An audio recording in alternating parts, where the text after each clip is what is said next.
E aí galera, tudo bem com vocês? Tudo certinho? Bom, vamos dar continuidade à nossa matéria, né? Nas nossas duas últimas aulas a gente falou sobre texto dramático e hoje a gente vai finalizar aí, tá? Vamos continuar falando de texto dramático hoje é a parte 3 e a gente encerra por hoje esse estudo maravilhoso desse campo tão amplo, né? Bom, antes da gente falar de algumas questões, né, eu gostaria que vocês relembrassem aí, né, determinadas questões que a gente trabalhou aí nas duas últimas aulas, né? Então a gente percebeu que o texto dramático é um texto que aborda muitas coisas, é um texto muito rico, né, um texto que exige um preparo, uma dedicação, né, principalmente quando ele vai ser colocado em prática, né, nos teatros, nas peças, enfim. E eu gostaria que vocês lembrassem também de que o texto dramático, né, desde quando ele surgiu, ele sempre teve assim uma certa interação com o público. Lembra que a gente falou sobre isso na aula passada, né? Principalmente quando a gente fala das comédias, né? Bom, e essa interação com o público é algo muito interessante, porque permitia que os atores, né, tivessem ali um certo contato com o público, que o público também tivesse esse contato com os atores, né? Então, assim, era um momento de troca muito legal, muito bacana. E isso vem lá do começo, né? Desde quando esse gênero maravilhoso ele foi ali, né, criado, começou a ter aí um início, certo? E isso permanece aí também nos dias de hoje, tá? Então, texto dramático, muitas das vezes, acaba sim tendo uma interação entre, né, o público e os atores ali, né? Isso é muito legal, os personagens que estão ali, né, encenando. Bom, no início, os atores, eles utilizavam máscaras para poder representar, né, as mulheres, porque as mulheres não eram permitidas dentro do teatro, né, para poder fazer as peças e enfim. Então, os homens, né, os atores, eles utilizavam máscaras para poder encenar ali as mulheres, para poder representar, né, a figura feminina dentro das peças. Depois, com o tempo, foi permitido que as mulheres participassem, né, das peças. Então, as máscaras, elas já não eram mais de tanta necessidade, porque tinham as mulheres ali para poder representar, de fato, essa figura feminina, né? E aí a gente tem aí mais uma conquista das mulheres, né? Até dentro do teatro, olha que interessante. E aí foi permitido que as mulheres estivessem ali nos palcos para poder encenar e tudo mais. E aí começou, né, a de fato ter esse momento de troca. Bom, visto isso, a gente pode partir aí, né? A gente já entendeu mais ou menos como é que funcionava lá no começo, né? Dessa interação com o público, de que só os homens que podiam participar, né? Os atores ali, enfim, encenar, e que só depois as mulheres começaram a participar disso tudo. Bom, visto isso, a gente pode entender como que funciona, né, de fato, uma apresentação teatral. Então, lembra que eu falei com vocês na aula passada que exige muita coisa, né? Então, exige luz, existe, né, a indumentária, ou seja, a vestimenta, né? Ali, todo o figurino. Então, se a gente vai ter um personagem mais sério dentro do nosso texto teatral, a gente precisa colocar uma vestimenta, né, um pouco mais séria, quem sabe aí umas cores mais fechadas, né? Uma roupa um pouco mais formal. Tudo isso tá contando, tudo isso é uma preocupação que a gente tem que ter antes da gente, né, simplesmente encenar aí uma peça teatral, tá? Então, percebam que tudo isso faz parte de um texto teatral. Então, tem a questão da roupa, da luz, do cenário, do som, né? Às vezes vai rolar uma música, não sei, dependendo, né? Se for aí, quem sabe, um musical, enfim. Então, são várias questões que estão aí envolvidas dentro de um texto teatral, correto? Bom, agora vamos entender como que funciona, né, a estrutura de um texto dramático, né, de um texto teatral. Bom, o texto teatral ele é marcado por atos, né? O que significa essa coisa de ato? O que é isso, Fernando? É aquele momento da pausa, né? É quando a gente tem aí o fechamento da cortina, né, das cortinas, e aí a gente dá uma pausa, como se fosse mesmo um intervalo, ou pode ser que esse ato seja marcado também pelo escurecimento do palco.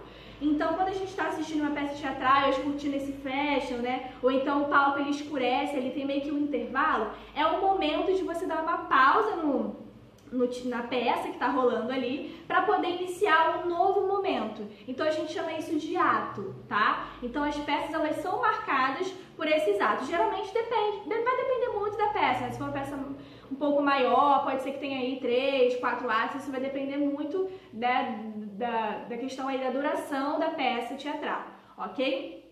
E para que serve, né, essa marcação desses atos? Bom, pode ser que seja um momento mesmo de você trocar ali, né, o cenário, dar uma ajustada no cenário, e por isso que fecha, né, as cortinas, porque aí o público não consegue ver isso, né?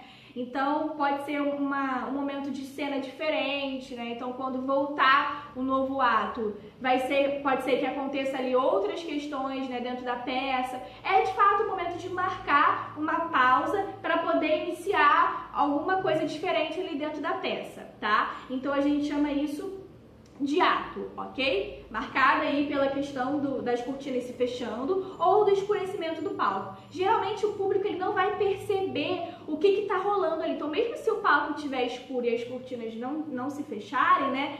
O público ele não vai perceber muito essa movimentação dos atores, né? Se estiver mudando alguma coisa de lugar, trocando um cenário ou entrando alguém diferente ali, um ator diferente, enfim. O público ele não consegue perceber muito isso, né? O público só vai entender de fato quando as luzes, né, se acenderem ali, as cortinas se abrirem, aí o público vai entender, falar, ó, agora é um novo momento, né, agora já vai partir para ir para uma outra questão, tá? Então a gente divide aí o texto teatral, né, nessa questão da estrutura, a gente divide por atos, tá? Marcado aí para essa questão dos intervalos, beleza? Bom, vamos entender agora essa questão aí dos turnos da fala, né? Como é que funciona a marcação das falas de cada personagem. Como vocês já sabem, né, o texto dramático, ele não possui aí um narrador, não é marcado por um narrador. A gente sabe que são os próprios personagens, né, que contam a história. Essa é a principal diferença aí entre um texto narrativo e um texto dramático. No texto narrativo, a gente precisa ter um narrador, tá? Para poder contar essa história. Agora, no texto dramático, são os próprios personagens que vão contar a história. Não precisa ter um narrador para poder contar, não, tá? São os próprios personagens que vão ali interagindo entre eles, né? Tendo ali um momento de fala. Então, essa é a principal diferença entre um texto narrativo e um texto dramático, tá? Visto isso, a gente precisa entender como é que a gente marca ali, né, o momento da fala de cada personagem, para poder não ficar muito embolado, né? Então, quando vocês, quem faz teatro, quem já fez peça, ou quem gosta de assistir essas peças, sabe que tem um momento de cada um, né, falar. Então, não é simplesmente, né, os atores chegarem lá e começar a falar, começar a interagir, não. Tem um momento certinho, né, uma marca ali onde um fala, aí tem uma deixa ali para o outro entender que já é o momento dele falar, tá? A gente chama isso aí das marcas, né, das falas de cada personagem. Como que isso funciona no papel ali, né, quando a gente tem ali as falas marcadinhas? O que acontece? Vem o nome do personagem, tá? Geralmente vem o nome do personagem aí em caps look, né, nessa caixa maior. E depois vem um travessão e a fala do personagem, tá? Então, as falas, elas são marcadas pelos nomes dos personagens. Vem o nome do personagem, vem o travessão e o que aquele personagem vai falar, tá? E lembra que a gente já trabalhou também na nossa última aula a questão das rubricas, né? Que seriam aí as observações. Por exemplo, se aquele personagem for falar, oi, tudo bem? Esse oi, tudo bem, ele vai ser com felicidade, ele vai ser com uma entonação maior, ele vai ser um pouco mais reservado. Tudo isso são as rubricas, né? Então vem colocado ali entre parênteses, pode ser em itálico, né? Com uma marcação ali diferente das falas, para poder mostrar, né, ali como que vai funcionar aquela fala, se vai ter uma entonação diferente, ou se o personagem ele vai se portar de uma forma diferente ali, se vai ter um determinado gesto ou não. Isso a gente chama de rubricas, mas a gente já trabalhou essa questão na última aula, tá? Então essa marcação aí das falas dos personagens, elas são marcadas pelo nome do personagem ali, tá? Um travessão coraçãozinho e a fala do personagem em seguida, ok? Bom, visto isso, a gente pode partir aí para o nosso último tópico da aula de hoje, tá? Que tá aí na apostila de vocês, depois vocês podem dar uma olhadinha para poder anotar, né? Se quiser fazer alguma observação, mas eu tô falando exatamente os pontos aí do módulo 11. Vamos entender como que funciona a linguagem utilizada dentro de um texto dramático, né? E aí, quando a gente para falar de linguagem, né, que é uma palavrinha que é tão ampla, que dá pra gente falar sobre tantas coisas, não seria diferente também aqui no nosso texto dramático, né? Então, como é que vai funcionar, professora, a linguagem? Como que vai ser a linguagem de um texto dramático? Vai ser mais formal? Vai ser mais informal? Como é que vai funcionar? E aí eu te respondo o seguinte, depende, tá? Depende aí do tipo de peça, dos personagens, isso vai variar muito, tá?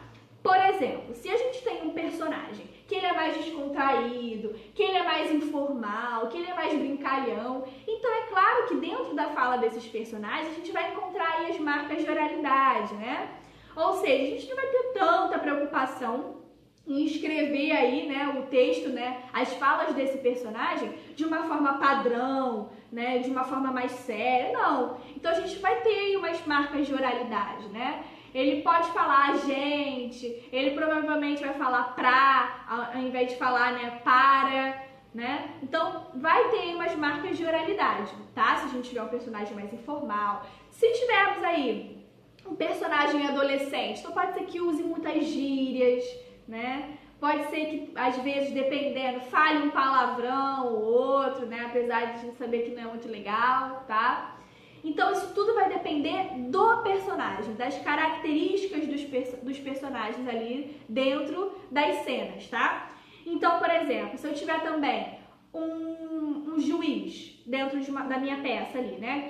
Tô tendo um personagem que ele representa ali um juiz, essa é a profissão dele. Então, é claro que se ele estiver ali no trabalho, estiver encenando o trabalho, ele vai ter uma linguagem mais formal, uma linguagem, né, de acordo aí, né, com a norma da nossa língua, enfim, aquela coisa toda mais formal, até a maneira como ele vai se portar dentro da cena vai ser um pouco mais assim, né, com uma postura maior. Agora, se ele já estiver em casa, por mais que ele seja um juiz, ele vai poder ali usar uma gíria ou outra, né? Então, vocês conseguem perceber que a linguagem, ela vai depender muito do personagem, das características do personagem e também das situações, tá?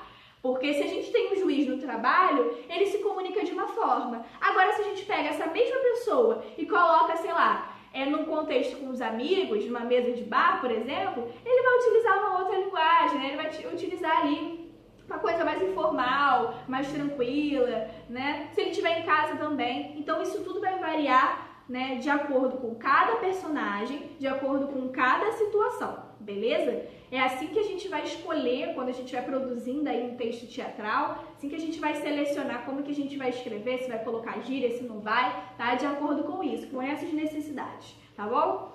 Bom, gente, espero que vocês tenham compreendido, né? Espero que vocês tenham gostado de estudar, né, o texto dramático, perceberam que é muito legal, que é muito bacana, né? A gente tá aí interagindo com esse tipo de texto, né? Muito bacana mesmo, tá? E espero que em breve a gente possa estar aí pessoalmente, fazendo peças, enfim, descontraindo. E é isso, beleza? Beijos, até a próxima aula e fiquem em casa.